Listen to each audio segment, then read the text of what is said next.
Some comedians who perform at LA's famous Comedy Store band together to give back to the staff and the comics affected by the pandemic.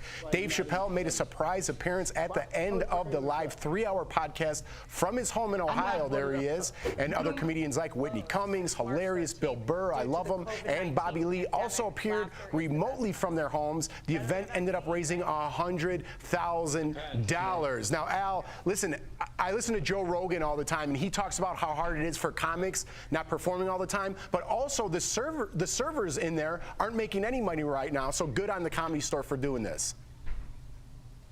Right, there's always been a bond between servers and comics because we work together. The funnier I am, the more money they make, the more drinks people buy. So it's a really close, tight bond that these people have with the comedians. And the fact that the comedians can't work means that they can't work. So we are looking out for them. These people are a part of our lives. There have been clubs I've been going to for over a decade, and it's the same staff, same manager, same bartender. So I'm thinking about them, and I'm glad they did the right thing at the Comedy Store. Good on them. Yeah, absolutely. Lindsay, how you feel about this story? Good on everybody involved, right?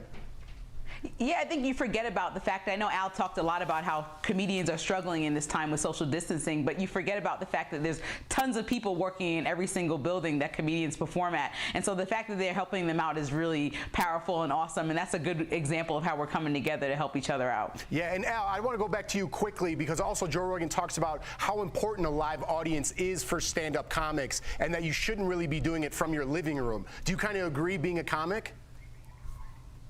Yeah, I've been invited to do a lot of these living room shows, and it just doesn't work. I haven't done any just because I need to feed off the crowd's energy. Yeah. And laughter does help with the comedian's timing. And when the laughter is not there, it's almost like, I think you can go on YouTube and watch The Big Bang Theory without the laugh track.